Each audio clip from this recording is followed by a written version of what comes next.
پیارے امیر اہل سنت، ہمارے یہاں پنجاب میں یہ نظام رائج ہے کہ جب دلہن کی رخصتی ہوتی ہے تو اس کے سر پر قرآن رکھا جاتا ہے، تو اس میں بتائیے کیا یہ رکھنا جائز ہے یا ناجائز؟ قرآن کریم اگر برکت کے لیے تو ہم بھی رکھتے ہیں، مسجد میں بھی لوگ چومتے ہیں، سر پہ رکھتے ہیں، سینے سے لگاتے ہیں، تو برکت کے لیے دلہن کے سر پہ رکھنا اچھی چیز ہے قرآن کریم،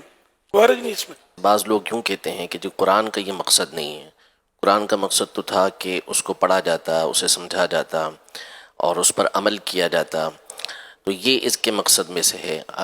تو ایک تو یہ، دوسرا یہ کہ جیسے آپ نے فرمایا کہ ایک اچھا کام ہے، بھلائی والا کام ہے، اس میں کوئی خرابی نہیں ہے، لیکن اگر اسی کو کوئی یوں پیش نظر رکھ کر کہے کہ جی اس کے ساتھ جو ہے وہ بے پردہ عورتیں بھی قریب میں موجود ہوتی ہیں، یا وہاں پر کچھ دیر پہلے گانے چلے ہوتے ہیں، تو یہ سارے کام ہو رہے ہیں، اور بس جو ہے نا وہ دلہن کو رخصت کر کے سائے کے اندر اپنے دل کو منا لیے کہ ٹھیک ہے ہم قرآن کے سائے کے اندر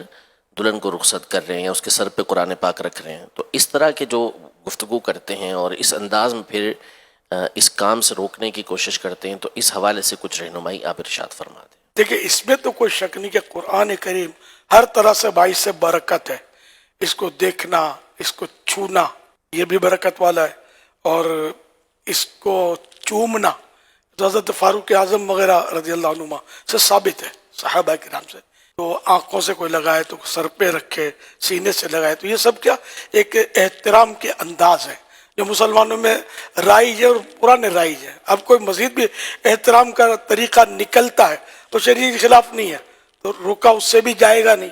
درست ہوگا۔ یوں مطلب قرآن کریم میں ہے تو برکت، شفاء للناس، اس میں لوگوں کے لیے شفا ہے، یہ بھی ہے، اور بے شک اس کو پڑھنا بھی چاہیے، اس کو عمل بھی اس پہ کرنا چاہیے، اس سے تو کوئی بھی انکار نہیں کر سکتا،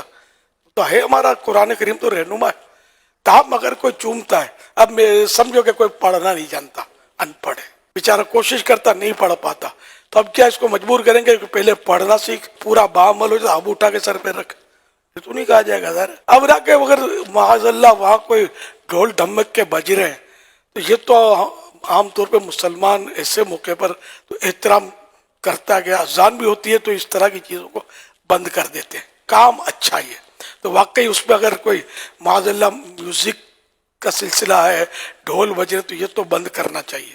احترام کے لیے بھی، اور یہ ایسا بند کرنا چاہیے کہ ہمیشہ کے لیے بند کرنا چاہیے کہ تو ہیں گناہ کے کام، چاہے خوشی کے موقع پر آپ ڈھول بجائیں یا غم کے موقع پر، ہے تو گناہ کا کام، یہ تو نہیں ہونا چاہیے۔ اسی طرح بے پردگی یہ تو نہیں ہونی چاہیے، چاہے شادی میں ہو یا موت میت میں ہو،